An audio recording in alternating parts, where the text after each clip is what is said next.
What's up, guys? Welcome to the first ever episode 248 of the Kind of Funny Gamescast. As always, I'm Tim Gettys, joined by one of the coolest dudes in video games with the future of video games in his hands. Oh, it's just me streaming some games. Greg Miller. Now, Tim, while you were topping off your water, your coffee, or whatever the hell you were doing, the question proposed on the pre-show was simple. Is it okay to be racist to fictional racists? Or racist. Yeah, racist to fictional racist. Because Fran just doesn't like Jawas. That was that him. okay? Imran said that, not me. That was. I mean, it's a hard no, man. Thank you. Yeah, That's what we all said, too. We were like, Fran, bad. don't be like that, Fran. This is why you should watch the pre-show, and it was not me. I was calling out fictional racism. I said, you don't want to be any kind of racist. Fran doesn't stand by that. No. That's right. Fran is Fran Fran Mirabella is the least racist person I know. I will be damned if you're going to talk about Jawas and Professor Egad. Yeah, I was just trying to draw the line that everyone else was already thinking between Jawas and Egad. Oh, have they to watch the sound pre-show. similar. There you go. See? Okay. They do. Put Also, a little head on them. Fictional racist. No, that's not racist. Their intonation's completely different. Oh No, my it's not. God. Nothing about it being. Is it fictionally racist? That's. I'm not fictionally racist. I'm Tim Gettys. That's Fran. What a way to start a show, everybody. We have the former informer Imran Khan joining us once again. If you want to get that thrilling pre-show, you can go to patreon.com/kindoffunnygames. You also get the show early. You get the show ad-free. You can watch live as we record it. So many options. If you don't want to do that, unlike our Patreon producers, Angel Gutierrez and James Hastings, a.k.a. Good Human Beings, you can just wait and watch it for free later on youtube.com/kindoffunnygames or roosterteeth.com, or you can listen to it on your favorite podcast service. We like to give you options. So however you want to consume us, you may. Fran, how do you want to be consued? I'll let Tim handle that. Cool, we're on the He doesn't have a lot of forecast. ideas about being I'll consumed. consume you Dipped any in day, chocolate, nibbled on by Jawas. Fran. We like to keep the options open. You can go to kindoffunny.com/gamescast. You're wrong as you're watching the show. If we mess anything up, and then the following week we will let you know what we got wrong. Imran, I feel like, were you not on the show? I was not on last week. Then, so we have one from the week before for you, Oh, boy. and then we have one from when we boy. did the PlayStation debate. They're really piling up. Lauren says on episode 246, Imran said that Tomb Raider 4 was on PlayStation 2 under the name Angel of Darkness. While Angel of Darkness was the first in the series on PS2, Angel of Darkness is actually Tomb Raider 6. What? Oh, I missed two Counting entire Tomb everything. Raider I games. was right there with you. I thought it was 4. He was pretty close. Blowing my mind. There was Tomb Raider The Last Revelation and Tomb Raider Chronicles that were on PlayStation 1. I don't know that I've ever played either of those games. I definitely haven't. Interesting. Out of sight. Out of mind. Thank you, Greg. Maxwell Broom said, I believe this past week, the episode with the iconic PlayStation games, y'all were discussing difficulty in games, specifically Death Stranding. Fran said something like, just start on hard and you can go down if you need to. When I was watching a friend start, it specifically said you can't change difficulty after starting. So that's a no-go for Death Stranding. Okay, if you're going to write No, in you can. too, Because you're wrong. I definitely did. Make sure that you have the facts, because otherwise it confuses us all. Because see, Tim only played for several hours. He wouldn't know for sure. You absolutely can change it down. I mean, I've done it, and so You can't change Good back up, I notes. don't think. Yeah, you can. Can you? What it does is it resets you at the beginning of the last mission that you're on.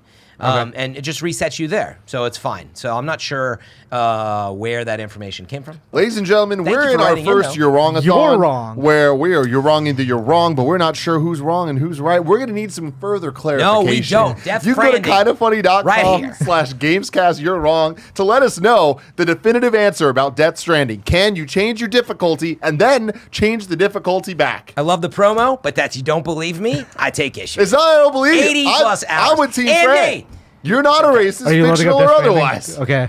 Andy will answer this for us later. Yeah, at some A point. fellow Death Stranding fan. Yes. Anyway, seriously, thanks for writing it. It is helpful. And today we are brought to you by Upstart, Trojan Condoms, and Logitech. What?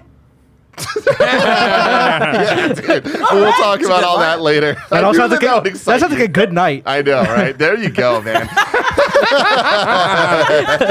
But first, I want to Got start my loan approved. Got my condoms ready. I wanna Gonna start type on this keyboard. with a I didn't little think you said loan for a second. Anyway. Star Wars Jedi Fallen Order updates. Yeah. We did our full review last week, and Ron, you missed out on that conversation. I did miss out on it. So we had to have you Yep. back here. We have Barrett and Greg working on their 100% there. That's right.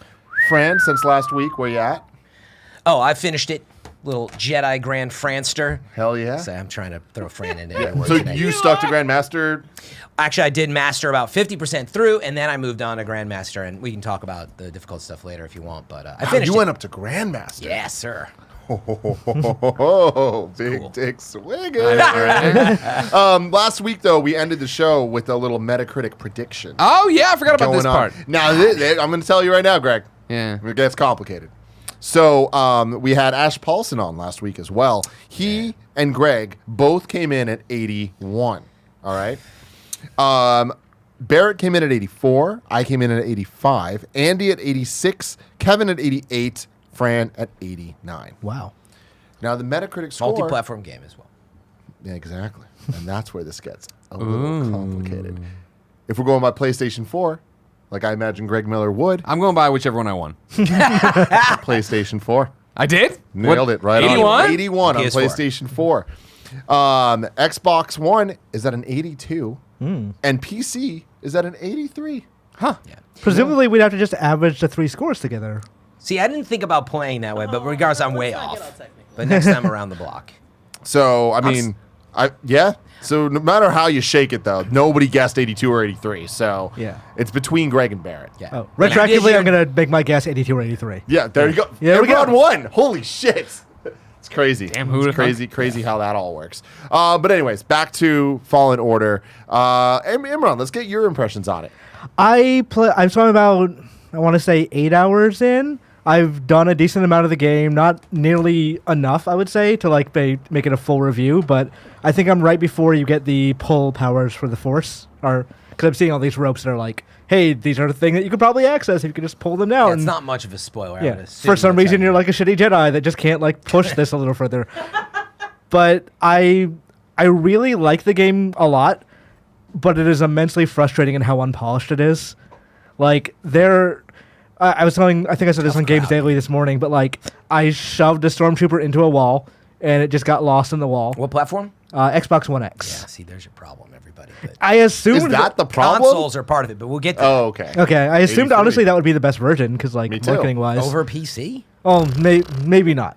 But Anyway, sorry. I went for that one. It is a very, very glitchy game. I've had a number of hard locks. I've had a number of things that like Hard locks? yes. Jeez. Like I will be going up to a thing and I'll start a battle and like just as the lightsaber starts swinging, zzz, like that kind of That's thing. crazy. Never happened to me. I appreciate the ways in which it is a Souls-like game, but I think I'm not going to say like From Software is perfect in design or anything. I think they have a very strong basis for why they put things the way they do. So like there's a couple of times in Fallen Order where I don't know if these are meant to be hard fights or they're just fights that I find very hard, but I get to a thing where I'm dying. Frog, stuff like that. Supposed to. Like when you first get onto the Darth Maul planet and you first meet those Night Brothers, like getting there each time, like you die, you head back to the ship. To get back to that fight, even though there is a shortcut, you have to climb this like Uncharted style climbing segment, which is like you cannot do this any faster. Why is this why was there not a better bonfire option nearby here? Those are the kinds of things that are like they should have put a bit more thought into the design of these, because it's pointless frustration. Yeah, it's very old school. It's funny. I was using that word. I'm not excusing it. I agree with you. I think at times it's like not fun to do that over and over. They dropped in Soulsy, Souls Light. I think it's perfect because it's not Dark Souls and it's not Sekiro level. Like Right. the way that it's structured, the way the AI works, the way the parry, all the above. Like sometimes you just get in a group of enemies too, and like it's just it feels very different to me than like. The reason you play Dark Souls and Sekiro in that is because of the intensity, but it's polished around that. Right. Where this like drops it in, and then all of a sudden it can be frustrating. But I'd agree with you. There's times where you just like die, and certainly playing on Master and Grandmaster, you're like, I gotta go all the way back. Thankfully, I love exploration games, so I have a lot of different stuff to say on that. But I think you hit the nail on the head. Like, no excuse. They needed to come up. Well, it's weird because when you first die, though, right? You do just Or no, wait. If you run out of all your stims is when you reset. But if you fall off a ledge and stuff, it spawns you right there. Right. If your life bar goes out, then you're done. Yeah. You're dead. Which is actually really like, nice. Yeah. Is that meaning when you jump, and if you make that dumb Uncharted, didn't see the camera Or if where you, it was it's going, not mistake. If you make a mistake, it's if the game decides that's you what I didn't mean, make the Yeah. jump. You didn't grab the rope? Whoops. The camera Sorry. was Pixel, wonky. perfect. So I like that it, boom, it just, okay, sorry, we'll drop you right back where you were, which that has caused some game-breaking bugs. Which brings, Thanks, I know. this is not an issue I'm assuming with you on PC, because I assume you're playing on an SSD, but fuck those respawn times. Holy shit. Oh my god. They are like, I've timed it once, it was 45 to 50 seconds. Wow. Oh, wow. I never had that. I don't long. have that It's problem just on the PC. frequency, because I keep dying. Yeah. That makes it really annoying. Like, it is straight up pull a phone out and look at Twitter, Tom. Like, why is there's certain things of, why is there a button that you have to press to respawn sometimes? Like, what is the point of that? Why not It's just, on brand for them. why not just, because it is They have to respawn. say Yes. respawn. You gotta find a spot for Like, it. why does it just start loading up there? Why does it have to reload this far back? What is it doing in this process? Like, Dark Souls, Bloodborne was pretty bad about this, but Bloodborne eventually got fixed. So, are they going to fix this one? Dark would Souls think is so. pretty immediate about it. hope. Yeah. I hope so, because, these, I hate to hear it. These Yeah. bugs. Yeah, hate Yeah, I to hate hear to it. hear it. Glad you guys got it. Watch the kind of funny Halloween pay-per-view if you haven't. A lot They of- put out a patch this week. Do anybody? I don't even.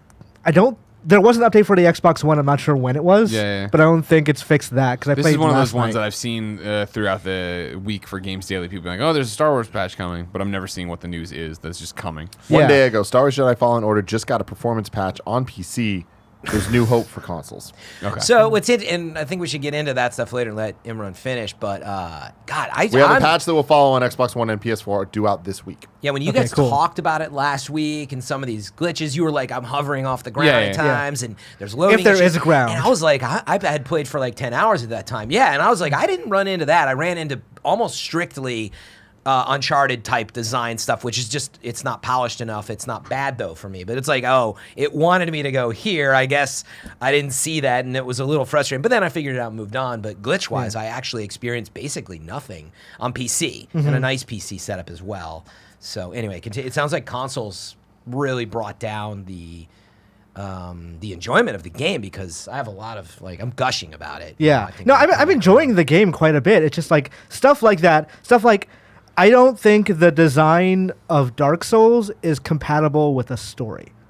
Okay, so what I'm getting out of that, like, Dark Souls, I'm not rushing any sort of particular plot points to get further to find out what happens next, because there is no real plot to that game. It's me discovering the lore and finding, like, the bosses and such that, like, exist Skill points. parallel to that lore. With Fallen Order, I'm like, okay, I want to know what happens next to the story and to Cal and to the Wookiees and the Kashyyyk and all that stuff, but I'm dying a lot, so I'm not like inching forward because I want to rush forward and play, like, see what happens next. So I kind of want, like, for me, the design of those two things is incompatible. So that's weird, because I am on the opposite end, where the Dark Souls stuff, anytime I don't think I've ever even tried Dark Souls, but Bloodborne, like when I gave Right. that a shot, it's just like, to me, I'm like, I'm not invested in this, so it's not worth the learning curve. Right. Whereas with Fallen Order, I was like, I want to know what happens next. I want to care about this character. I want to feel like I'm growing. So it all kind of felt like it was moving forward with purpose, Right. which kind of felt like the next cutscene was the reward. Right, because Bloodborne is like, it's a game where the story is you learning more about the world, and you can't do that with Star Wars, because we know everything that's about the world in Star Wars for the most part. Metachlorians. Midichlorians, obviously. But I want to know what happens next with Cal Kestis and, like, with Saw Gerrera, which, by the way, I think an underrated joke in that game is that when you meet Saw Gerrera, it's on the forest path. Of course, man. That's Yeah, a pretty good Forrest or a pretty good Whitaker joke. Yeah. And it's But- Forrest Whitaker in the game, which is Is it? insane. Okay, I was trying That's to what figure Barrett out, was like, telling me. huh. Like, wow, good Yeah, for you like guys. Disney money. Yeah, But greasy money, baby. But I want to see more about the story, and it like, makes me rush things I shouldn't rush. That I should let these stormtroopers and monsters fight it out. So just for clarity, are you playing on story mode? No, I'm playing on whatever it said, Jedi like, Knight, the second one? Yeah, the one up so from like, that. I'd call that normal mode versus story That's what I mode. assume. It's Because like when they name difficulties like that, I'm never sure. Like, well, it's like you've played some action games. I'm like, yeah, I have played some action I games, have actually. but I'm actually finding this game pretty tough. It's Yeah, funny. yeah, it's it's really tough. the euphemism of story mode, by the way. They don't want to call it easy mode anymore, and they don't want to call the other one normal mode. I find games are getting away from those two terms for. But if that's whatever if reason. that's the way you want to make the game, like if that's the ideal way for the game to be played, calling it story mode turns me off. Really, You see, and I don't think it is the ideal way for the game to be played. But I like the naming conventions. I think that it more adequately describes what the experience you're getting out of it is. Where The fact that they show the parry windows too and how aggressive Yeah. people are. And I feel like that this too. game does a very good job of making you understand what it means. It does. And even playing Jedi Knight, it being as hard as it is, being only just once, being the normal of this game, I feel like it gives me an appreciation for the higher levels where I'm Right. seeing what it actually does to the parry and to the different it's things. really- It kind of comes down to their intentions for it, because like this is the thing that pissed me off about Halo too, was when you go like to the legendary difficulty, it's like this is the way Halo is meant to be played. It's like, no, that's too hard for me. As someone who's not really into Halo, like that is Heroic. more difficult than I want to do. So, but I'm also feeling bad, like, oh well, this is the designer's intention, so is this the way I'm supposed to be playing Right. it? So like, if story mode, like it defaults to story mode from the beginning. Like from when you first choose your difficulty. Right. So it's like, does that mean this is actually the normal mode, or is the one up the one they want It me to means play? if you just want to enjoy the story, and that's how I take it. But back to the question I was going at was, you were saying the checkpoints were the problem, but now it almost sounds like you're saying the fights are just like kind of too difficult at times. So which is it? It's kind of a combination of both. Like, Okay, so if they fix the checkpoints, that's not all of it for you. You actually think the design? I don't the mind. combat I don't gets- mind it being too hard. Okay. If it could be way harder, honestly, but Yeah, because you've played Souls games, which surprises me. Because on Yeah. story mode, I didn't try it. I have to imagine it's just be patient. Like they'll just fall over. right, I platinum pretty much. I platinum Bloodborne, platinum Right, right, Sekiro. Like these are not games that are impossible for me.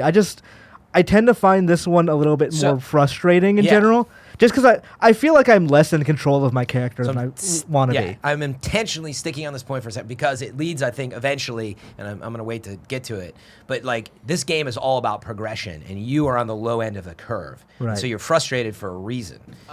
That's what I would say. I don't know if you guys feel that way, but What's up, it Kevin? intentionally leaves things very vacant for quite some time. So when you get your next power, it's like, oh my God. So you're missing, I don't know where you're at, but I think you're missing the right skill choices and progression that it's sort of saying you need to, maybe you should go somewhere else even, you know. I wanted to chime in for because it. a lot of what Imran's saying, I totally agreed at originally. I think that when we did this, when we Last actually week. were doing the review, last week, I had just gotten past this, and I was having a lot of trouble for the first like 6 or 8 hours of the game, just not feeling like all the flaws you're saying right now that I totally agree. Where it's like the mechanics, the fighting people doesn't feel awesome, and You're not equipped. jumping around also kind of sucks. But like, my update is I am so in with this game Okay. that like once I like got past, I think it really was getting force pull, and there was a little bit like I was also strengthening my character, so I felt a lot stronger too. The combination of having Enough force- stim for health. And Yeah. the Force combination power, of etc. everything really like I felt a jump in You get over the hump. my characters. Yeah, exactly. To the point where like I completed the game, love the story, awesome. The ending is phenomenal. Do it as quick as possible so you don't get it spoiled, but you know it's kind of late for that now. No, don't spoil. No, I'm not going to spoil it. He's not gonna spoil it. He's just yeah, saying. I'm just saying, like, be aware. Stay away from anything. When around. Watto Yeah. We shows will up. not Yes. spoil it. But But, seriously, stay away small from anything Watto. The around this lightsaber game. comes up underneath. Yeah. So I'm also to the point where it's like, all right, I finished the story. I have 100% all the planets except for one, and like I still intend love to it. do Yeah. that So because you I love it finished so it. much, and I want to stay in that world. And even though like when you get to the point where you're like, oh, I'm gonna 100% the map, there are some frustrating moments, but like I love it so much that I'm like jumping in that deep, which is something I don't typically do with games. Okay, that's exciting It's because like, something you typically do. That's with right, games, Tim. And you're doing it again now. How is Yeah. the platinuming experience? It's great. I mean, I'm where Kevin is, right? Of like, I love this world and I love the gameplay and I love everything about it, so I want to be in it as long as possible. And so it's the rare game where I'm like, I want a new game plus for it, or like I was thinking about like, man, if it was on the xCloud or whatever, would I play it again there? You know what I mean? And screw out that. The platinum right now is good. It's going well. It's weird. I haven't made as much progress as I want. I had Poe in town this weekend, so I was hanging out with him the whole time. And then we had Stadia stuff to do, and then now we're going to London. So, I mean, I'm chipping away at it when I can. I think I have maybe 2 maps left to get to 100%. I'm running around trying to find all my seeds, trying to find all that stuff. And it's also the thing of I want to commit to it and platinum it, but I'm actually enjoying the... All right, cool. The way they break it down, like I'm sure you saw it, but I don't know how much you got into it. Of like, sure, there's the chests, right, and then there's the overall 100% of the map, and then there's the percentages for it. They make it really, secrets. they make it really obvious where you need to go for what you need to do. Yeah. And so when I'm there and I can see how big the area I'm in is, it's all like cool. Like I don't immediately go pull up a guide or pull up a thing to go find it. It is, let's run around, let's try to explore. Have I been back here with all my powers? I'm not sure. So it is that run around, try to figure out exactly what's going on. I wish there were more things in chess besides cosmetics. Really? Like, it's neat, but I know every time I go to a chest, I'm like, this is going to be a thing I'm not going to change because I kind of like my current set. Dude, that's my thing about it, where I was like, I'm happy they did it the way they did it because I felt it wasn't superfluous crap. That was my thing. Because I am I got a new poncho. I wanted to go see it and do it. And like every time I'd get a new lightsaber part and I'd see a table, I'd stop to screw around with it. Right. It wasn't until a very specific moment in the story where I was like, okay, now I'm locked in and this is what it's going to be going forward for me.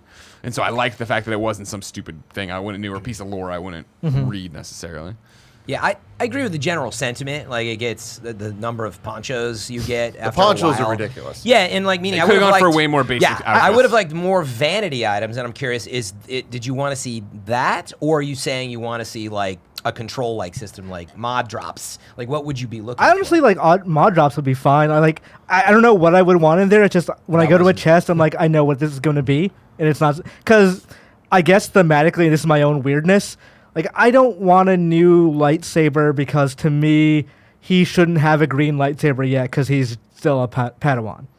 Like, That's fair. it doesn't make, like, I'm not going to give him a red lightsaber or anything like that. Like, for right now, he should have a blue lightsaber, so changing that up isn't going to really matter to me yet. Yeah, and you don't find the colors for lightsabers in the chest or anything. You're just at the beginning given. Yeah, just in general, like, also it's hilarious to me you find this thing deep in an Imperial, like, mine of, here's a fucking poncho in a, like, treasure chest. taking the fun out of game. We're gonna go back and break down games over the absurdity of the way some things arrive. But that's the thing, but that, it's like this when game, you got a laser pointer in Sekiro that points off of your chest when you're targeting enemies. I mean, like, But like thematically, this game does so much good. Of like, this makes me feel like a Jedi. Like it is thematically, even though it has the same kind of mechanics as Control, it takes it a totally different direction in how you like gain and recharge your energy, which puts it in a different way. Because like Control, the idea is you're always doing something, straight up. And in Jedi Fallen Order, you need to be like, you're always still doing something, but it's not always offensive. It can be defensive as well, and that's how you like get through. I think Jedi Fallen Order is an adventure game, and Control is a combat game. You know, I'd argue they're both combat games, but yes. This is definitely a combat. I look at this as a combat game. As somebody that doesn't dive into those games, this is very much combat. You need to be good at combat to be able to. You absolutely do progress at all. Yeah, but you also need.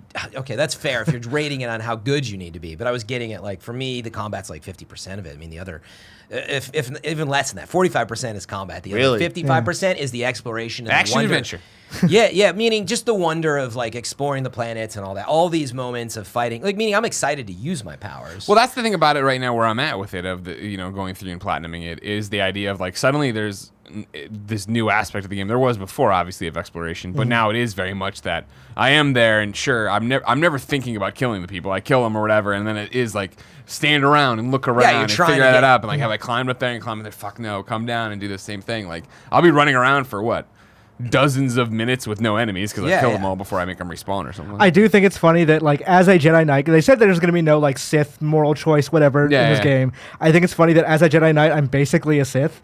Of like I'm just going to keep resting and resurrecting these people at this point. I just want more XP because I'm going to keep farming.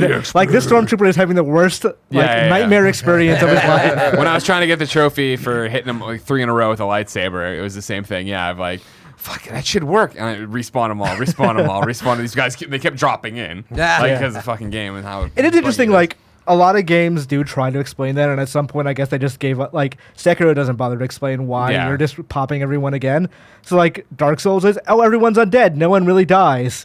Bloodborne's like, we have some, like, weird Cthulhu thing going on here. Yeah. And Jedi Fallen Order's like, I don't know. Or a video game, enjoy yourself. Yeah, meditation. You know what I mean? But see, the thing that I have a issue with the video game enjoy yourself, and this goes to the cosmetic stuff as well, that stuff doesn't bother me. But it does bother me when it's compared to how realistically they treat the ship landing and the checkpoint system and having to get back to the ship, where it's like, it's all in real time. Yep. It's like there aren't these moments where he's kind of like, we're jumping forward. It's like, if your ship's over there, you got to get back to your ship. You can't just teleport because they can't teleport. You need to get back there. And when you die and you have to get to the boss again, it's like, if the game's going to do that, I feel like there's just little things they could have done. That's a great point. To make the world feel as real as that does.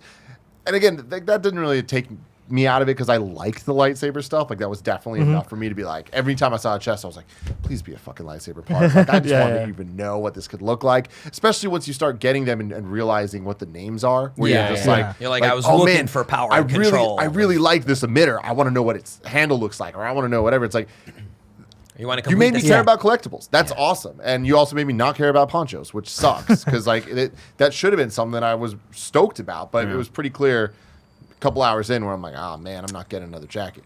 Yeah. Why can't you sit in the cockpit chair until they let you? Because it goes back to the timing thing. I feel like they're trying to make it feel like things take time to get to the place, which I half appreciate and I half feel is at odds with other elements of the game.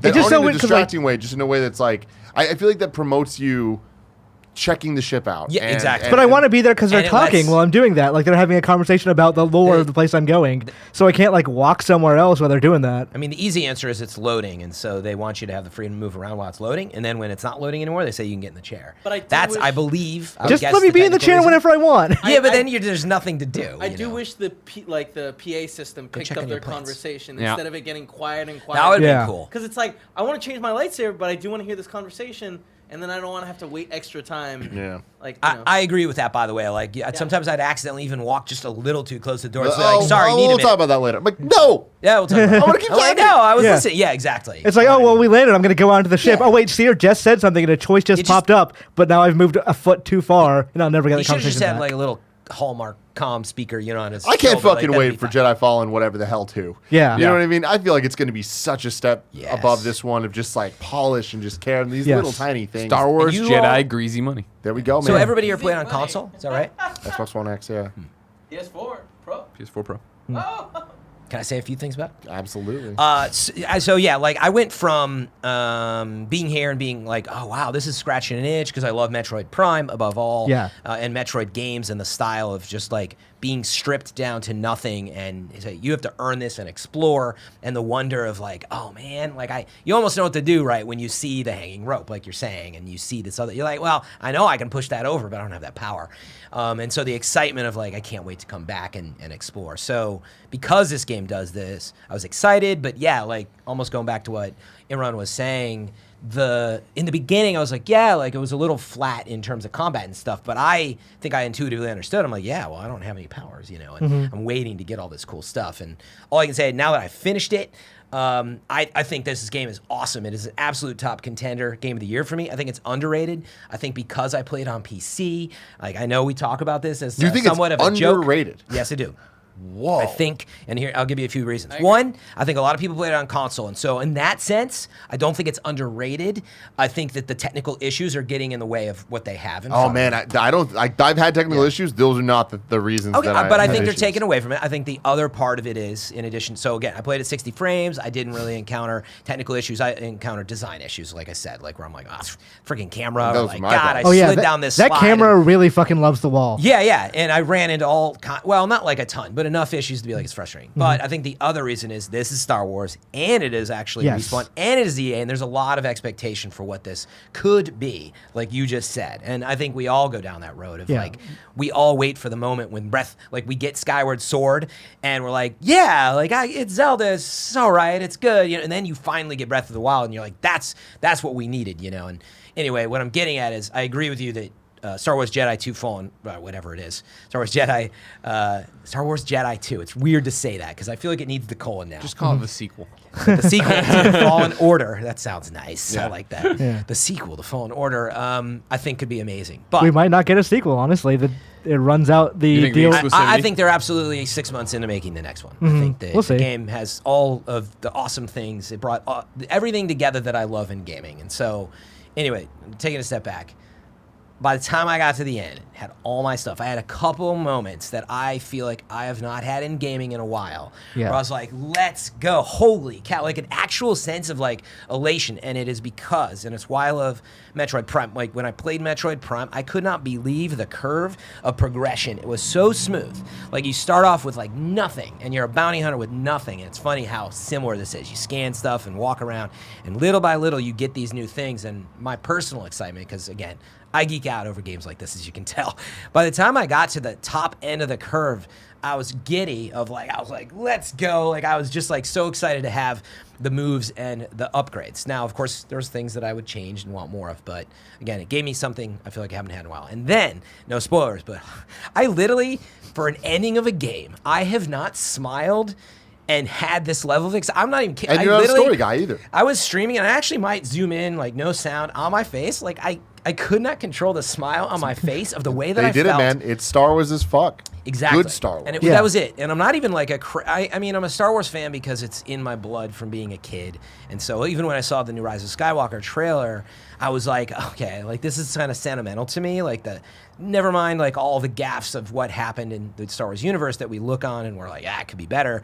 I was just so excited that this is coming to an end, and it meant something to me. But anyway, in the game, the gameplay itself, though, too, never mind the story parts were awesome at the end, but just the gameplay, the battles with these enemies, you get into these moments where it's all just kind of like cinematic blocking, and they change the structure of like when you're fighting regular enemies, like you can get hit pretty hard. Like that's what's funny about it is you get hit with like a laser from a droid on Grandmaster, by the way, and it's like 70% of your health. You're like, I hate this at times.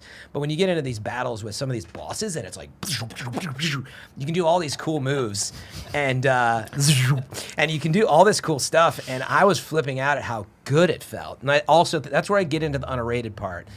Never mind, for me, they brought together all these pieces of games that I love, and I think that the sequel is going to be a banger. Not announced yet, by the way, but I just really strongly believe, based on how good this is, it'll get there. But they brought all these amazing things together. But then, again, you look at combat like this and how good those fights, I personally think how good those fights feel at the bosses.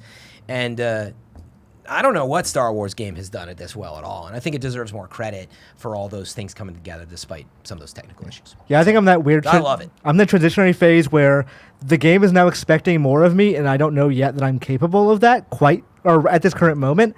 Because it's those situations where, okay, there's 15 stormtroopers. I fought a bunch of stormtroopers already.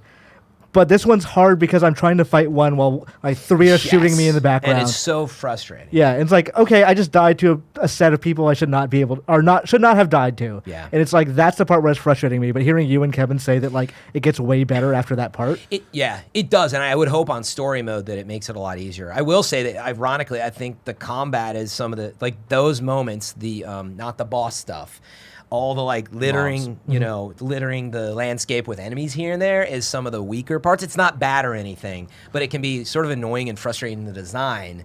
And I think when you look at the difference in a boss design versus what happens out there, I'm like, I'm trying to just kill this dumb stormtrooper. And frankly, I actually want to get into a parry fight, but this dumb laser droid is shooting at me, and it will not shut up. And so I get caught in this like, okay, you want me to use my powers, but this guy's being annoying. And it actually takes away from the enjoyment of those.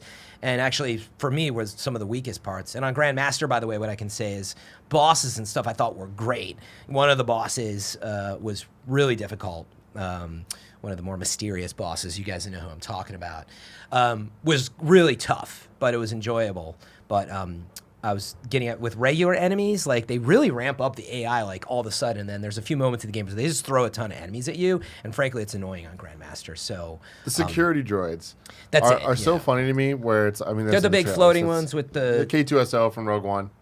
They're like, the ones that just like zip around. They don't even hurt you, do they? The ones that like grab you. No, the from grab Rogue One. Okay. The bipedal ones that grab you. But these are the ones that the hover. humanoid one. No.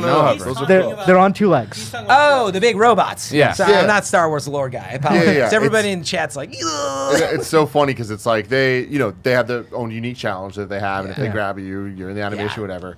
But my God, the pre-canned animation when you kill them. Yeah. It's like, why are they so sad? Like they're like, They don't wanna die. half. They don't wanna die. And I'm just like, I don't know why I like that, man. I feel too too real. bad. Like, it's really graphic. Yeah. It really is. I enjoyed the mix-up. There was definitely mobs I could have done without. There's the one in particular where, I mean, no Towards spoilers the and end? stuff. Not even, well, I guess more towards the middle, I'd think, where you have to come out and you eventually have to shoot. It ends with another AT-AT getting Yes. dropped in, right? That was one of those. Where I was like, that was like the 5th time where I was like, yeah. fucking goddamn it. And And it was like I knew in the middle of the fight because there's dudes with flamethrowers. If I didn't take them out right away, I was like, wow, this fucked. That one could the timing can get real bad on you because that AT-AT will just drop at some point. Yep, exactly. You don't have to kill enough enemies. You're not spawning them. So there was a point where I was dealing with that droid and the enemy shooting from above and the AT-AT at the same time. This is my example. It's like just give us the AT-AT and design that to be the fight, and that's it. Like because when I get to that AT-AT, I'm out of force power because I had to use it on everything else at that point. Yeah. And I think those are the refinements hopefully we would see in a sequel. Because again, I feel like they were like, let's do this with AT-AT. And then they're like, and we'll put a few enemies here and there. What do you guys think? And they're like, all right, we're focused on boss designs, outside. Yeah. I think that's the one for me that stands out as a problem. The rest where it was that I was trying to fight like a guard. What do they call them? Not Inquisitors, but like the guys who are all in black with the purple dudes. Well, any of these guys, they all have a bracket. Inquisitors. I forgot their name, but the ones that are just hunting the Jedi. Yeah, the exactly. Purge Troopers. Purge Troopers, thank you. Like when I'd have to take out some, mealy mouse stormtrooper around him, I was fine with it. But I to your point of like, I talked about it last week that I adore this game, and it is because of the moments and the payoffs and the way it all comes, and especially I think the way that the game does make you feel like you are not a Jedi for so long, except for the moment when you become a Jedi. And from there on out, like, it was awesome this weekend to see Poe start it. And first off, be blown away.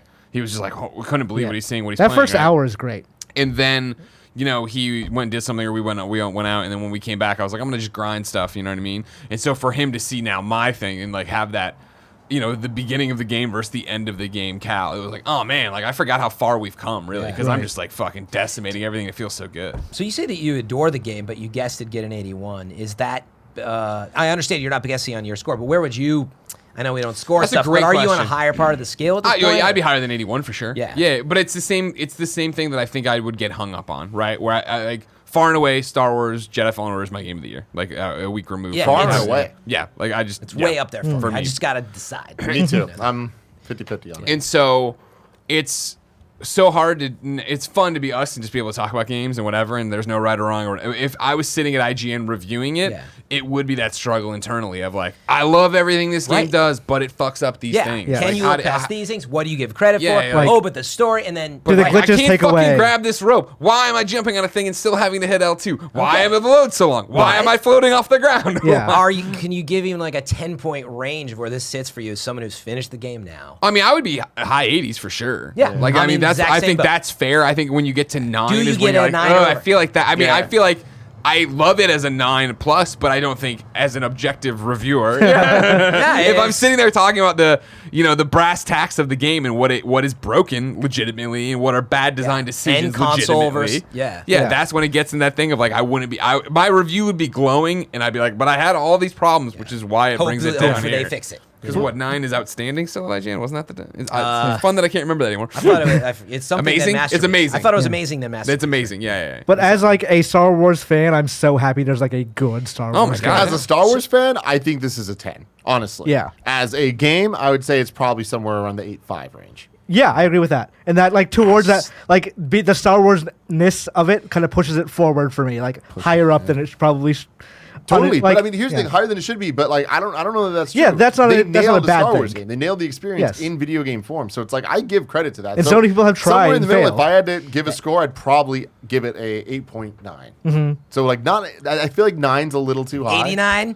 Yeah. Would you say that was my guess for Metacritic? There you go. Yeah. Well, Yeah, Metacritic though, that's high. No, I know. I understand the nines average of like everybody, and I would actually That's a wonder Fire if Emblem Three everybody Houses. finished it. I kind of wonder if some people gave up on some of those scores, but anyway, that's what I was getting at. I feel like this game is, and I guess I didn't say it on the show yet. I said it to you guys, but it is about the sum of all parts for me. And I go through this with a lot of different games. Like Death Stranding is the same way. I'm like, these menus are gonna drive me up the wall, and I love this game, Death Stranding, for a lot of reasons. And this game has that. It's got technical issues. I was lucky to play on PC though. I really now hearing about some of these issues, I'm like, holy cow, loading taking that long. It's awful. And I'm like it's not even on consistent. SSD. Like sometimes it'll take like 10 seconds, sometimes it'll take 50. It's crazy to me. So it's really unfortunate. I hope that they bring out a next gen, port next year, Ultimate Editions, whatever, some of this in between time, and maybe that version. I just hope they fix it like over the next couple of months. Yeah, Well, that'd that be my too. hope, That too. too. Yeah. But meaning I want to see everything running at 60 frames Plus and just working. It's never going to phenomenally. happen, Fran. And then, we'll mostly just have to deal with the camera stuff and some of those things, hopefully. The actual problems. Do we think they'll really do that? That they'll patch that? They'll I don't patch know. some Was there a things. I imagine some of those things. I don't think that those things are real issues. But I mean, also that think- they yeah. would knock it down in terms of like how perfect is this game, but like But the it did not loading get in the and- way of my enjoyment Okay. at all. I just think that the amount of loading. So it's like I don't think any patch is going to fix that. It's just the design of the game of where loads happen. Like that's what's Yeah. inconvenient. I do think this game came out too early. Like it should, as if it came out in March, I think it would have been like a banger. But obviously, they could have smoothed it out. You can't. Like there are some licenses, and we'll talk about one of those later, that just have to come out when they come out, regardless of quality or all else, really. But before we get to that, let me tell you about our sponsors. Ladies and gentlemen, today we are sponsored by Logitech. I am extremely excited about that. Specifically, we're sponsored by the G19 Lightspeed Wireless RGB Mechanical Gaming Keyboard. I have never used a mechanical keyboard before, and I've switched over for the last week once they sent me this.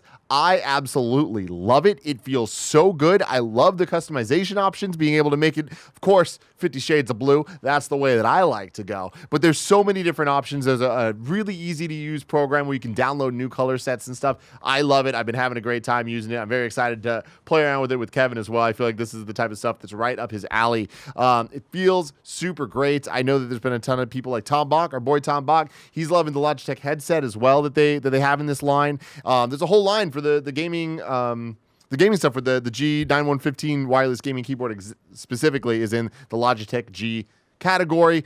All really cool stuff. It is the most advanced gaming keyboard ever made. Logitech has combined sophisticated design, cutting-edge technologies, and breakthrough engineering to bring you the ultimate wireless gaming keyboard. It has such a nice, sleek look. I love it. It looks very professional, and it just really kind of brings my desk together in a way that I needed. It was like the last final bit there. There's a premium quality inside and out, incredibly thin, beautiful aluminum alloy top plate, ultra-durable keys. My God. All this great stuff. And there's this fun little like scroll reel on the top that like adjusts the volume, and it just feels right. I feel like a lot of times scroll wheels are not as tactile as I want them to be. I'm having a good time interacting with my content. For a limited time, Logitech G is offering our listeners 10% off any of their products at logitechg.com. Use code KINDA for 10% off today. That's 10% off all Logitech G products with promo code KINDA by going to logitechg.com. Use code KINDA. And also, ladies and gentlemen, I'm very excited about this. We're brought to you by Trojan, baby. STDs are at an all-time high in the U.S., with half of all new STDs occurring in young people ages 15 to 24. That's crazy, man. This could help them right here. Condom use, it's on the decline. Only 1 in every 3 sex acts involves a condom among singles. 62% of couples stop using condoms regularly after the 2-month mark in a sexual relationship, and 78% stop using condoms after the 6-month mark. Despite common fears of judgment or embarrassment, only 2% of people actually pass judgment when they see a guy buying condoms. There's nothing cooler than buying condoms, honestly, man. Like, here's the thing. You got to stay safe. Rule number 1, Nick Scarpino. Always wear a condom. That's the thing. You got to stay there. Love and sex stuff. We've been saying it for years. Trojan brand condoms help protect against both unintended pregnancy and STDs. Trojan has the reliability of a brand that has done this for over 100 years. You've heard about them. You've heard all about them. It's Trojan, baby. In a modern and evolving world of sex, one filled with swipe rights, dating apps, and emojis, Trojan's here to be your guide as the most trusted brand in sex. Pick up Trojan condoms wherever you get your condoms. You can even go to amazon.com/Trojan condoms to get yours now. You can pick up Trojan condoms at amazon.com/Trojan condoms or wherever you get your condoms. That's the thing. They make it so easy. Look at these, man. You want some ultra rib ecstasy? It's there for you. You want some Nirvana collection? Go for it, man. You want some G-spot? Stimulate where it counts? Options are there, man. And there you go. The Magnum, baby. Get some Trojans, man. Pick up Trojan condoms wherever you get your condoms. And finally, shout out to Upstart. As most of us have found out the hard way, getting into debt is easy. Getting out is hard. especially if your credit score isn't great. Thankfully now, there's Upstart.com, the revolutionary lending platform that knows you're more than just your credit score and offers smarter interest rates to help you pay off your high-interest credit card debt.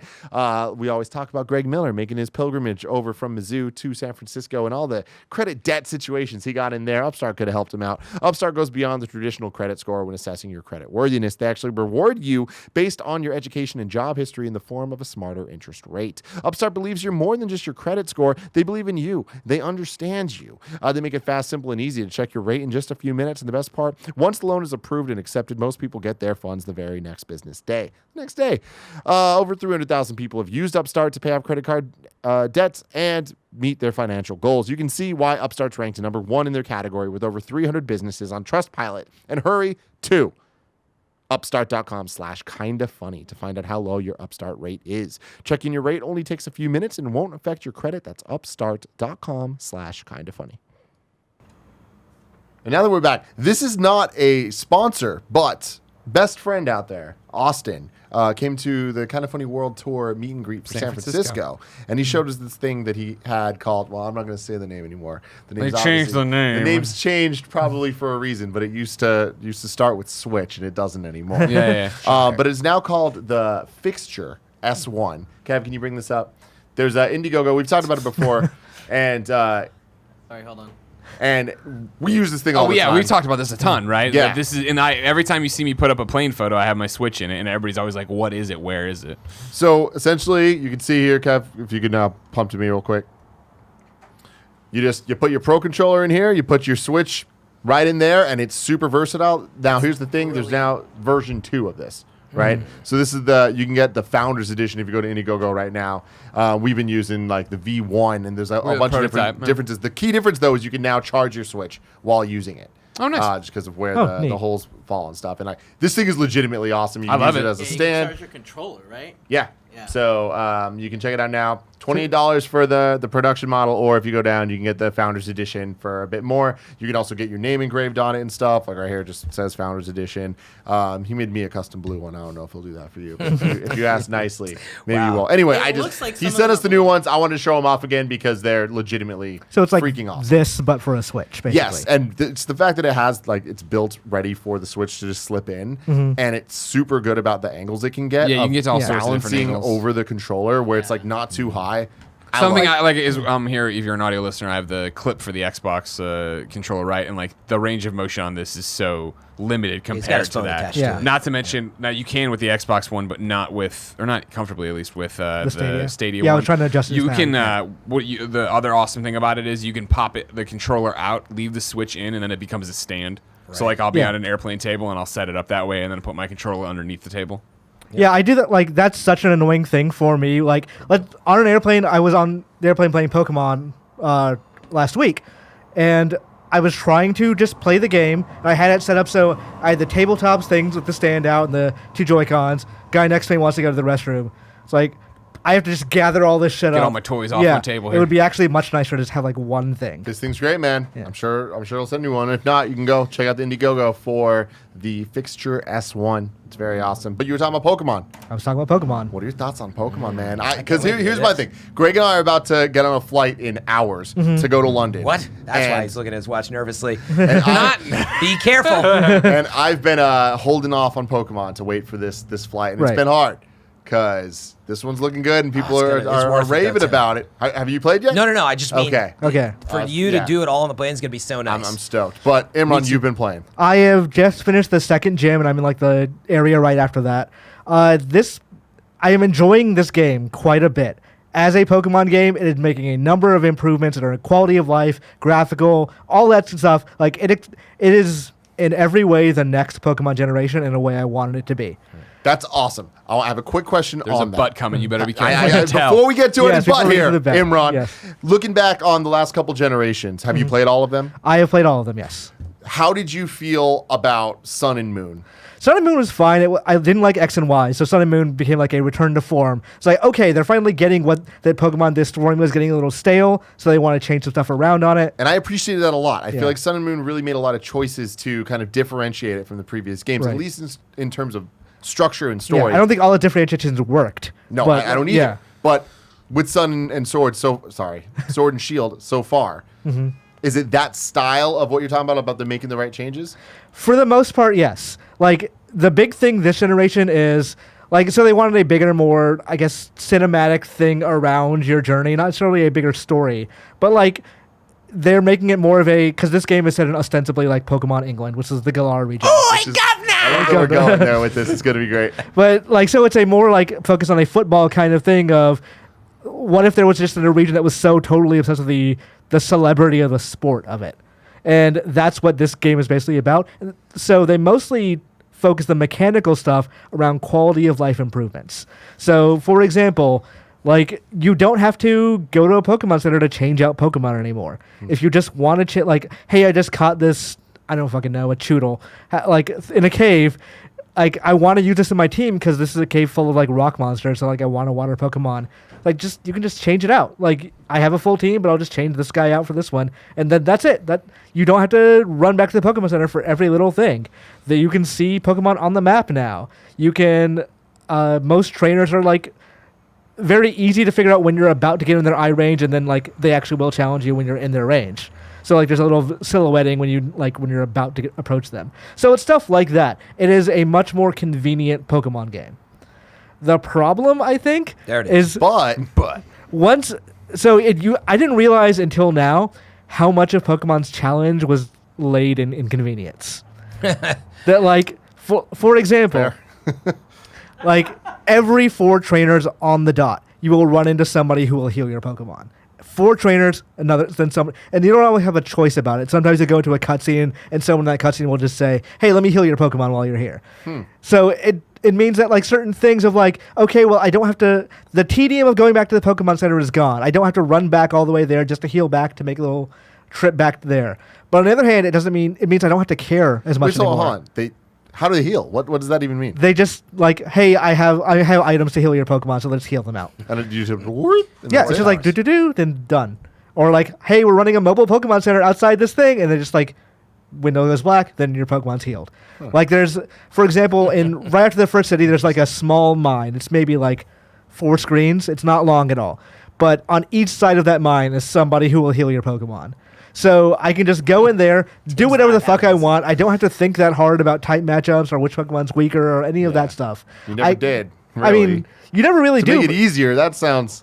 Like, you never This is a did. butt that I'm not liking, Greg Miller. And you usually love butts. I love butts. You never do in a vacuum, but like in a gauntlet of different Pokemon trainers and catching Pokemon, you had to worry about it a little Every bit. once in a while. Yeah. It's like you'd be going through Mount Moon, then all of a sudden you face some poison shit, you get poisoned, you're like, I'm fucked. Yeah, and you should have had items with you, and, like, that preparedness was the difficulty, and now it's not.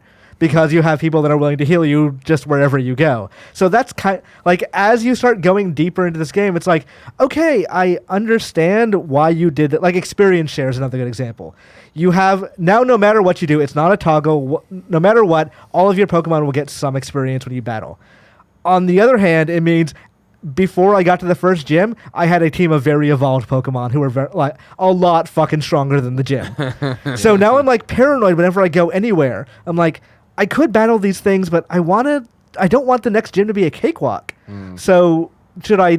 Should I bother doing this? Like, do I have to Grandmaster, Grand Franster level, man? do I have to keep, like, trading my Pokemon in and out? Like, do I not get a consistent team to, like, bond with over the course of a game because they got too strong? Or, like, my Sobble, which is the starter I chose, the, like, water Pokemon that's crying.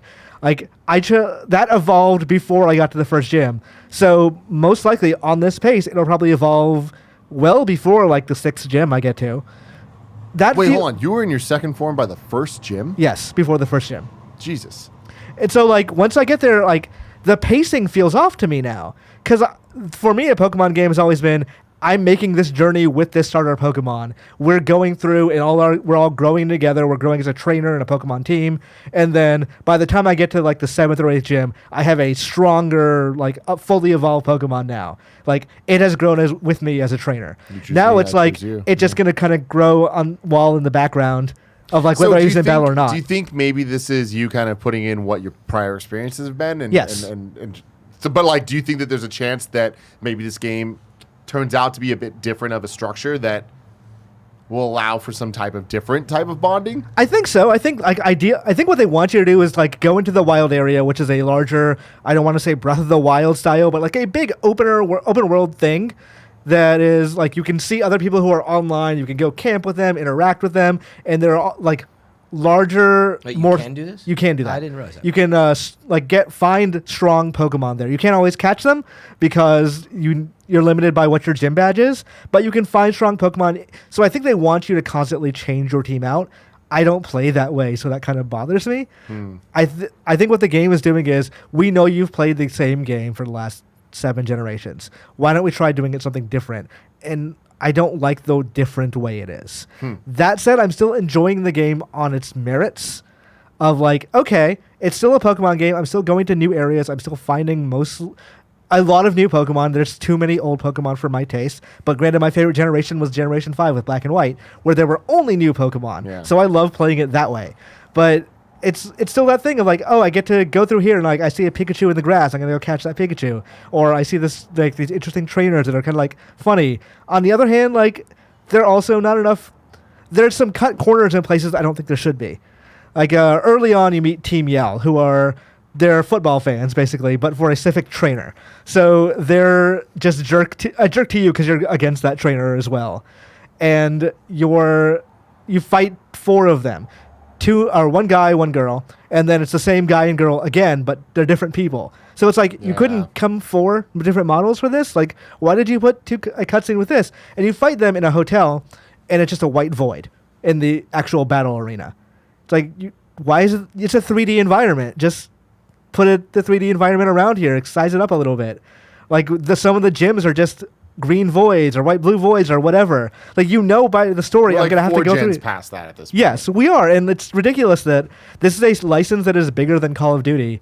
Why are there 3D environments I'm not battling in? Yeah. The ultimate of Nintendo questions. Yeah. They have all this money. Why didn't they? If I could just say that about everything. Perfect question. This was I didn't play any of it. I've only dabbled in Pokemon. I never really have made the time, I would say, but I know that I would enjoy it. I played Let's Go, and it was fun, casual Pokemon, I guess. So what I was wondering is folks have grown up. You guys literally have grown up with Pokemon. I saw a lot of commentary about where's the Pokemon for adults? Do we feel like this is the Pokemon for adults? Is it? Because you think? Some folks are.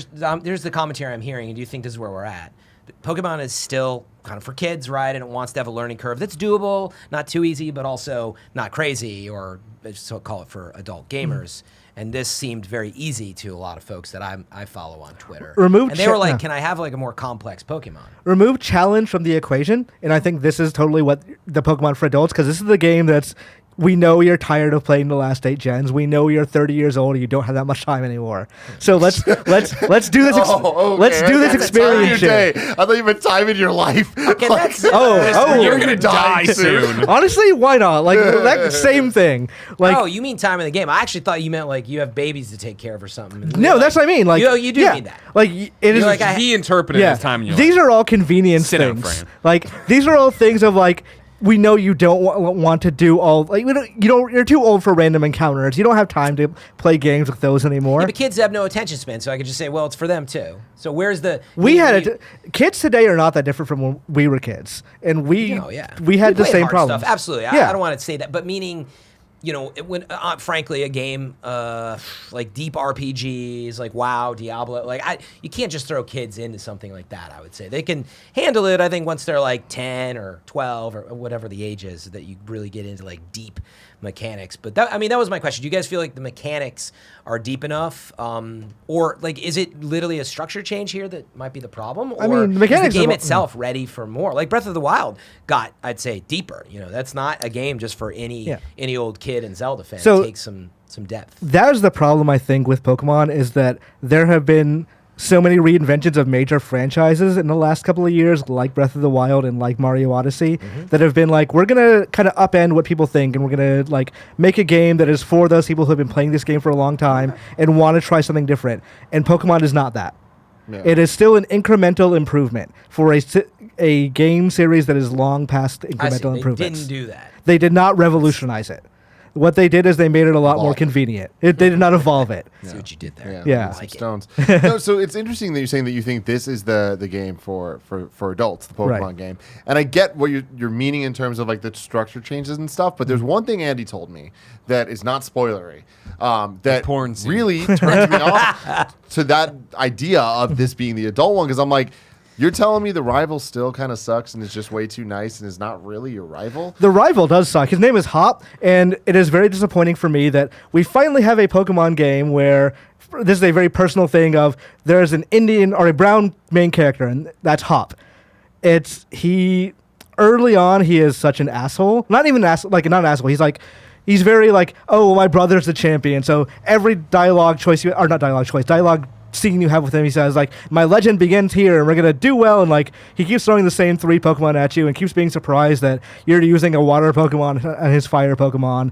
It's like, shut the fuck up, Hop. Like, stop, because like they kill the pacing too of him constantly just explaining the world to you and all that stuff, like you're a fish out of water, which you're not. But I've heard that he gets better as the game goes on. I really hope, because that to me, I feel like it sets the tone for the adventure that you're on, where I feel like Pokemon, like everyone talks about like the G1ers where it's like, oh, you're just nostalgic for what you originally played and stuff. But it's like, for me, I feel like Gold and Silver, the second gen, being a direct sequel to Red and Blue, your rival was a bad person. Like in the first game, it was cool where he's like kind of your like a brat, but like in Gold and Silver, they were straight up like a thief. They were like a bad person. They kept fucking things over as you were going through. And Team Rocket being there, doing some real evil shit. And I feel like they just totally more and more got away from it. And some of the teams got into this like intergalactic, like weird ass stuff that could end the world. So sure, that's bad. It's definitely not that this time. Now they're just football fans. Which is cool. But like to me, it's like all of that sounds rad and so great. But then it's like your rival should be... So you do run into a guy occasionally named Bede. I think it's a guy that is like, he was sponsored by the actual like corporate leader who's in charge of the Pokemon League in Galar, who might be evil. I don't know where the game is going with this, because if he's not evil, then it's a really fucking weird pro-corporate message this game has. But Bede is an asshole to you in a way that almost makes no sense. I just want you to treat me like shit, man. I just want me to like want to beat you, and like I don't want when I beat you to be like, oh shucks, man. You're really he's not good. like that. How'd you do it? He's like, you'll never beat me, which is weird because I've beaten you twice already. Why the fuck are you like this? But Hop. Yeah, well, not Hop. This is Bede. Hop is like, oh well, we both got. Hop is like questioning of it, like, hey, we both have 2 badges. Why the hell did you beat me again?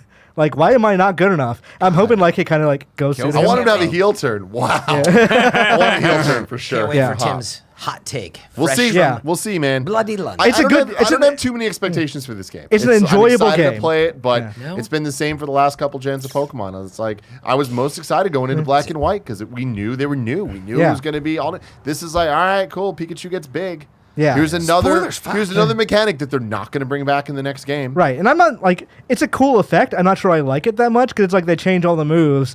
So it's like, oh well, I made this really like decent thing of I like these moves for what they do. And I was like, oh, just throw the strategy away for 3 turns and you use the strongest move you can on the other enemy. It's like, okay, well that was neat. That I would have liked a actual hard gym battle. So we're definitely going to talk more about Pokemon Sword and Shield in the coming weeks. What's your prediction? You think it clicks with me? You think this is my Pokemon? Clicks with you? I don't know. Well, The it's sports very stuff, maybe, man. It's very helpful. I think that it's just like, all right, cool. We got 12 hours on a plane. Yeah, What are you no, gonna I do? think Yeah, the you know what I timing's mean? right for it for Yeah. sure. But yeah, we'll see. We definitely will see. But Plus, Greg, you're going to England when playing yeah, a game. it feels right. It's about Let's go. and chip, Pikachu, do you? fish and chippery. But Greg, before we go, I do want to talk about Stadia and xCloud. The streaming future is You got it in here, front of Tim. you. I have them all in front of me. All of them. Because I did remote play tests today, too. just Whoa, to make sure. dude, holy crap. Because I know you're going to come in, you're going to say, give me the got dirt, this, Greg got Give me the Miller. dirt. What do you want to know, Tim? I want to know a lot. I want to know. So let's start with Google Stadia because Sure. I feel like that's the one that is most widely available. Just I launched. guess, Yeah, even though yeah, it's yeah, you also don't- Founders not Edition. widely Exactly. available. Yeah, my Founders Edition that launched on Tuesday got here today on Thursday. Great. You know what? Actually, forget that. I want to give me your pro and con of all 3. Oh, wow. One okay. pro, one con that are the overalls. We should have a show called Pro and Con. Dun-dun-dun, dun-dun-dun. Okay, cool. Someone Okay. probably already Put does. Well, now No, we'll well, have we it, spell though. con, K, Kind K, of N. funny pro And then we'll con. We have should it. spell con, K-H-A-N. Oh, And then it's see, I you thought you were doing- talking about like con, like C-O-N. Yeah, no. So No, we're no, going it's to a need plain like words. Alfredo, pro gamer, my brother. Yeah. I get it now. XCon. Yeah. Yeah, I got it. Okay, so then grid call here. Quick Tim. shot. You got a flight to catch. No, we're not. I'm worried we're about fine. it now. We're fine We're on gonna be time. okay. Don't worry about We're gonna be it. okay. So the Pro on Google Stadia, it works. I think that's the thing. Bro. Well, I mean, like, no, It is like a we've gotten to real this bro. thing, and everybody's like, has been the question of like, what is all this going to be, and how is it going to work, and will it work, and yada yada yada. Google Stadia works. Like, I don't think it's as advertised in a lot of different things. I think there's a long road ahead of it on a million different things as well. What's going on? Do you have to plug this thing into the phone? You do, yes. Is that the only way the controller If you works? are not aware that the Bluetooth does not Google work Stadia yet. controller is currently only wireless when it's used with Chromecast. Everywhere else, it needs to be directly plugged into. But it is This coming. is what I'm talking about. A long road for Google Stadia, right? Yeah, but it works. It would be the Pro there, right? In terms of screen to screen. Fran, you played on. Had Destiny going back there. You played a little on the computer. Wi-Fi, Then we Chromecast, disconnected or it. We put the Chrome phone on it. You were playing on the on phone. your You Mac picked up. laptop. You picked up where you left off. It's not a bad controller. The D-pad's not great, but Yeah, well, that's going around these years.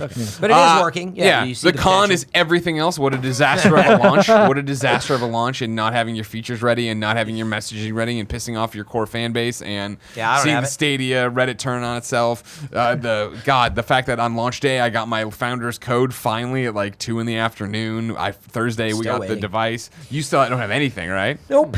Shipped.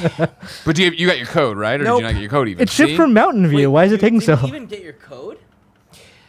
Yeah, I don't know how deep. The short of it is, I did order on my own, Yeah. my own in September, my Founders Edition, and it just wasn't on the way. I also reached out as a member of the press to try to look for a solution, and nothing really has come up there. But Theoretically, shouldn't they just have unlimited codes to give you? Yeah, theoretically. yeah, but from a Theoretically, when you got charged, they should have sent you your code. Let me at Right least here. say this. From a consumer standpoint, the launch is absurd to me that for a cloud product, yeah, you couldn't at least just send me a code that if I wanted to try it on my PC and log into my account, I could do that. And the fact that it's a total tire fire from my perspective. 100%. It's insane to me that they're like, this is the future. It's in the cloud. Google, that's all they do is make apps in the cloud. That's all I needed. And like, I bought it months ahead of time and you have a fulfillment problem. It's crazy. So putting that aside, because I don't know, maybe they want you to have the controller and they're just not ready, but I'm They don't know super what the fuck upset they're about doing. that. I think the answer is they don't know what the fuck they're doing. Very much looking forward to using the service in optimal, environment. So I couldn't even review What's it. crazy is like they should they've rolled out other products. That's what Yeah. it's absurd. lots of other products that work well. Remember too, like the team they built for Something's Google wrong. Stadia is a bunch of people who've worked in Oh, games yeah. before. Yeah, Right. Phil Been here Harrison knows what he's doing. He knows how to launch products. He's actually, I don't think he's had any responses here. Yeah, I don't think he's had any Does he? responses on it's something major is going on internally that they totally scuffed launch. Yeah. Putting that aside, it does work. So this is the pros and cons for that. Not for a way to win over game fans, by the way. xCloud, I mean, the pro is that it's Xbox. It's just in beta, right? Yeah. The con for I think it's easier with xCloud. The con is the fact that it's beta and it's not available to everybody. Yeah. The pro is that it's so fucking impressive. Like it is like if this had xCloud? everything going right now, then that So- would be a game changer in terms of me wanting like for this England trip of like shit. Do I bring it? Because maybe I want to play some Borderlands 3. Like if it was all working right now, which Does it's not xCloud- right now. It's 50 games. It doesn't have it Borderlands 3. Does it support every game that you have? Not yet. That's in 2020. Okay, The but it will announcements at some point. The announcements at XO19 were in 2020. It'll support your library, your personal library, and it'll support Game Pass. Okay. This is crazy. Yeah. And that'll they be the fulfill like, on That's a that? killer app, like honestly. that's what's so interesting and weird. We've been talking about this race between Stadia and xCloud for so long, and now that we're actually out of the gate on Stadia, but with xCloud making its promises the days before the actual real launch and review embargo, they have outmaneuvered, outfoxed Stadia on every aspect so far. Now again, you asked me about performance before we came on and stuff, and I was like, I'll get on there, right? It's such a crapshoot because of the different scenarios, and I don't know what were our ups and downs at that moment, right?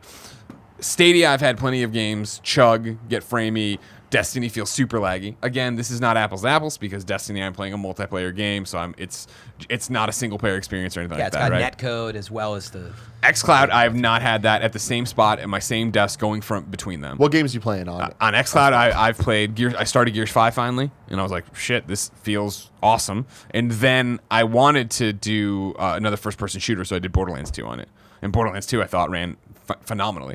That's where I had that real gut check moment of like, fuck, like if this had Borderlands 3 and Borderlands 3 ran like this, it would have been that thing. Like I could see all the dominoes in my head of like, I should have fucking started on Xbox instead of PlayStation. I should have, but we're not there, so I don't have to worry about that. Yeah, you know what I mean? And so anyways, though, PC. but drinking the Kool-Aid then, right, on xCloud and how well Borderlands was running is when I popped up the PlayStation controller, busted my iPad out of my travel bag and put it up and got on remote play to play it back at my house. Because that's always the thing of whenever I talk about how I'm excited about streaming, people are always like, you have it right now with remote play. And I'm always like, yeah, but the connection and the fact that it's my Wi-Fi to the satellite in the sky to my home's Wi-Fi to my local PlayStation Is that 4. not what the Xbox one is then? Like I assumed it was using your Xbox. No, Okay. xCloud is just talking to an Xbox in the sky. I'm cloud streaming the same way I'm same Stadia, but it's xCloud. It's So in the Remember, they future, have when that it option. when it does use your library, that will be using your Xbox though, right? no. No, it's all in the You have that option for Okay. local play, but when you do it, no, it's up in there. Well, Okay, they also that's have the interesting. option. If I forget, they also remember. That's why it's confusing. They said you will be able to use your Xbox as a server in the future if you want. Yeah. But that's like if you're having the problems in the sky. Okay. But yeah. that- But right now, maybe that's no. what you Right think. now, it's right, all in the sky. What I'm xCloud talking, is, like again, like xCloud is the real You know, fucking Azure? deal. And who doesn't know Azure? xCloud is the real fucking deal so far. And again, this is what we go back to with Stadia. Like, why didn't you say beta? Why didn't you say early access? thank you, Greg. xCloud is also, it's beta. It's early access. So there's not as many people on it. There's a bunch of different things. I did try to start State of Decay, and it totally was like, okay, cool, and jumped in, boom, boom, boom, and then just like stayed on the screen forever and crashed. So I'm not saying like, oh my god, it's perfect, everything's fine. I'm running into those issues, but like, I'm already so much more confident in this than I am in that. And it's a beta. Look at the difference in expectation. Totally. That's what, it was the first thing I said. I'm like, I get for a marketing reason why you're calling it a Founders Edition, but wow, that really blew up in your face now. Yeah. If you had just called it a beta, I would have been like, okay, early access beta. Like I would have actually excused a lot of this. Pros That's and the cons state. though for remote play though, because I jumped over remote play, right? The con, of course, or the pro for remote play is that it's already there, it's already going, it's already on a million different devices, right? Because it's already PCs, it's already Macs, it's already iOS, it's already Android. I couldn't do xCloud because I only supported Android for the Exactly, beta. right? And that's the whole thing of like there's all these different things going on, whereas PlayStation this is a thing that's out now and you can get into it.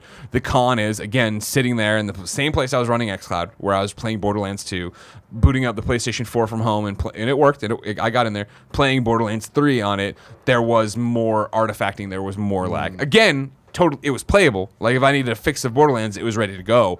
But whereas xCloud, Borderlands 2, again, different game, this feels like Borderlands 2, right? Maybe with you know how it is. 40 You milliseconds, feel it, but it's not like it's killing me. Borderlands 3 was like, okay, this is the lesser experience, and like, do I want to toss the controller in my bag? And let's even say the hotel internet was doing as well as ours. Would I have had that same experience? Would it be, Mellow One Takedown dropped today? I want to play that, but I don't want to play that in a less than ideal way. Like, I don't want to do that kind of thing. Whereas xCloud, I think I'd have a shot at that actually working. I think remote play is, okay, cool, that's slowest fine. of the Yeah, bunch. but xCloud is the winner today in terms of all the tests I was running. So with that, Malcontent Ronan writes in and says, given xCloud includes Game Pass, which itself includes all first-party titles, does this mean one could reliably sign up for the service and access most of, if not all, Scarlet exclusives without actually buying the console? That doesn't feel like an oversight. Well, there's a lot to that question. Reliably is a very operative phrase, a word there. Like, Well, wait though. Isn't he just saying like, I don't have to buy Scarlet necessarily because I can just play it in the cloud? You're going to get a different looking game because it's not Scarlet in the cloud. Just for clarity, right? I mean, I don't know what they're running on, but it's the same problem with Stadia. I think people are going to be very surprised that they're like, I'm getting a 4K PC in the cloud with the latest RTX 2080 Ti, and I'm like, no, it is not that. well, they think that because that's what Google tells them. Right. Yeah, but exactly, again, it's yeah. not Scarlet in the cloud. Just for clarity, it's servers in the cloud that are Well- going to run a Scarlet game, and we'll see. We'll see. I mean, It's when not they get gonna there, render like Scarlet. I don't know that. Yeah. I think the point is, and Tim, you talked about this world is we might live in a world where like Halo Infinite's coming out on Xbox One as well as that. It's like you can play it on either, and so right in the middle could be xCloud performance from the cloud. But you get my point. It's not the same. to the long and short of it, though, xCloud doesn't include Game Pass. Xbox in 2020 will support Game Pass. Right. So you would already be You'd giving have them both. their money for Game Pass. Right now, if you got into the xCloud beta, you jump in, there are 50 games there that are free.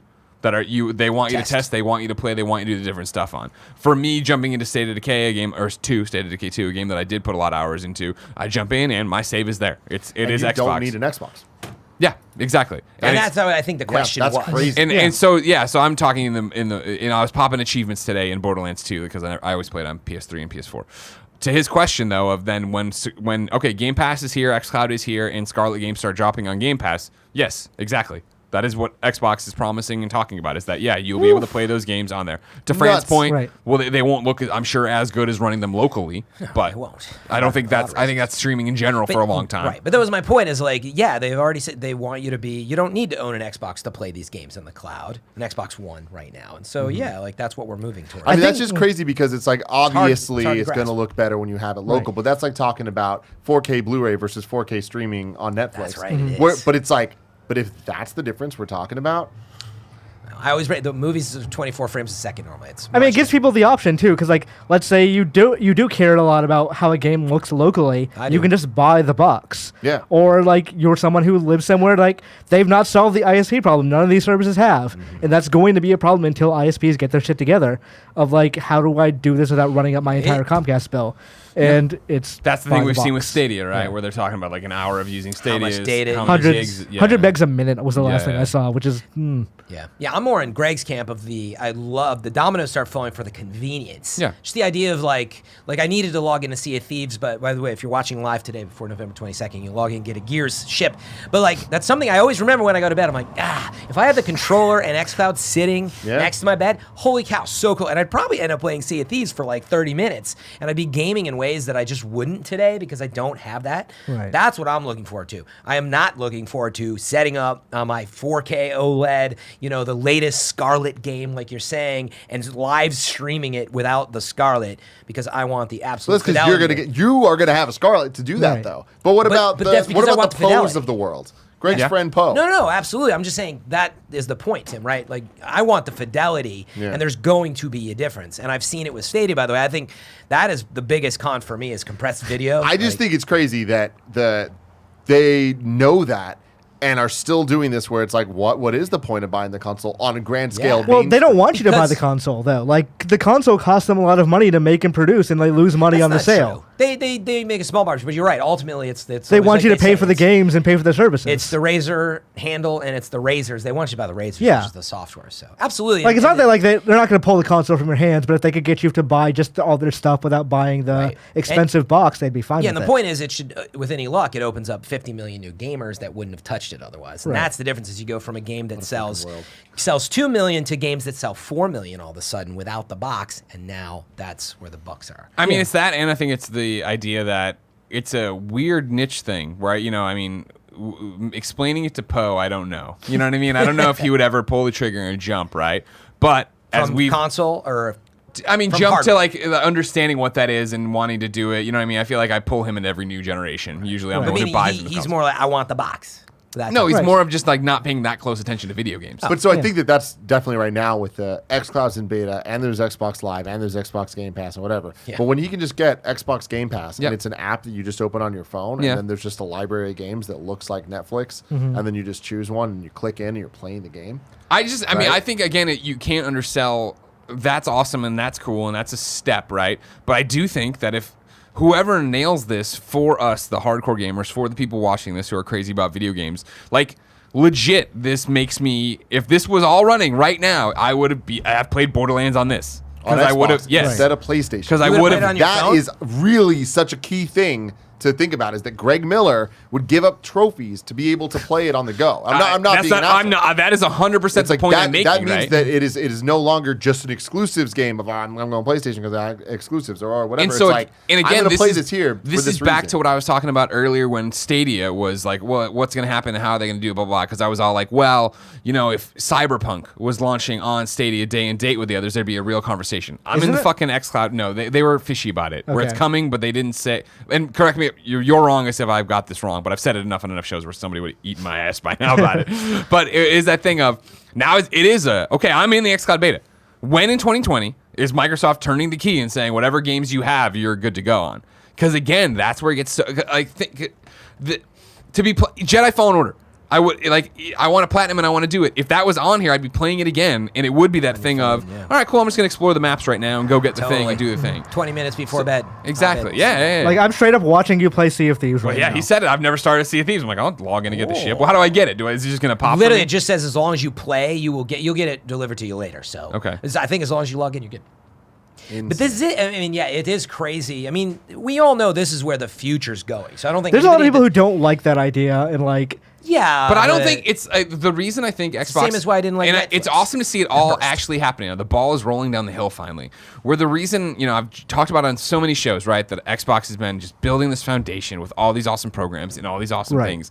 And now we're here and we're watching Google fucking fall out of the cabin and roll down the hill, and they don't know what the fuck's going on. And Xbox is literally like, this is a pillar of who we are. It's not all of us. This is not what defines Right. us, right? Like, it's a leg on the stool, like we always talk about when we launched Kind of Funny. We have different revenue models. Like, this is the thing that suddenly makes it so much more attractive to me. For you, this is such a great thing. For you, Tim, right? It was that you love 4K, you love beautiful visuals, you had the great TV, the great sound, the great thing. That was never what was going to sell me to play more games on Xbox. Being able to take my games with me no matter what, to be able to get this experience where I'm going through and doing the mundane tasks of gaming, of logging in and getting the thing and getting back out. Like, quick yeah. sessions without having Yeah. to go all the way back to sit down. Yeah, Streaming as an option, I think, is probably where this market succeeds because it is not something that is suitable for everyone, whether by preference or just logistics. But I think, like, for us in this weird San Francisco video game hardcore bubble of like, oh, actually, this works out super great. This makes a whole lot of sense. And actually, it can be a determining factor in what consoles and what services we pick up next time. Yeah. Instantaneously hopping into games is really cool too. But I was going to say, I don't think as well many people's storage is getting cheap. Downloading a game, I got no problem with. So same idea. If Games Pass, if I can download it anywhere, They're gonna get and I bigger don't need now. to stream it. They are going to get bigger, but so is that. But the That's thing the is, though, the downloads, that's coming. Like, that's going to be a functionality that. But Stadia is not doing that. So Yeah. if Xbox offers that again, like I'd be more than happy to start streaming the game. I'm like, I just want to hop in and check it out. And then maybe while it's downloading, and like, man, what a world that would be too. Right. Like imagine starting a game you forgot to buy at launch day, if xCloud offers this at all, I don't know. But you just start playing because it's just streaming, you're like, cool. And then it's like, oh, you finished downloading 30%. Do you want to switch over to your hard drive version or whatever? And Well, this is what was interesting too. Schreier put out a That'd be tweet and awesome. all this Stadia stuff, right? Where I forget, it was going back and forth. Somebody was talking about Stadia and bagging on it, and he brought up how I forget how we got there, but for PlayStation 5, what he's hearing, right, is that it's going to be no loads. Play while you download what you want. So like They literally, basically said that out loud. yeah. And so it's like we're moving to like I say this all the time, but like the next fucking 2 years are gonna be 2020 is gonna be fucking awesome of what the fuck is gonna happen. Ending What- this generation, moving to the next generation might be the most interesting moment we've ever had in video games. Yeah. Add on, I mean, Half-Life VR. it's huge. It's yeah. kind of Yeah, what it's we were talking about with Pokemon, with the idea of the gaming industry for adults is about things getting more convenient. Of like, well, I don't want to go out when the game release date, I don't want to fucking go to Best Buy or Toys R Us or whatever and pick up a copy of the game. I don't want to wait for it to download. I just want it to exist. I want this to go fast. I want to just start streaming, whatever. I don't have time for the rigmarole that goes around this bullshit all the time. So I'm looking forward to seeing what the decision is. 'Cause the next step of streaming is not streaming gets better necessarily. It's what can you integrate into streaming to make it a better value add. And the stuff like the Game Pass stuff, and I'm assuming eventually Stadia's going to have to just go subscription fee. They're gonna have because to. they know how bullshit this is right now. That's going to be the stuff that's interesting to me. Well, ladies and gentlemen, this has been the Kind of Funny Games cast. Great conversation. I'm sure we're going to talk a lot more about this streaming stuff. I can't wait to hear you talk about Pokemon in a few weeks. Oh, I'm stoked about that too. But you can go to kindoffunny.com/gamescast. You're wrong to let us know if we got anything wrong during this episode. We will correct it later. But until then, I love you.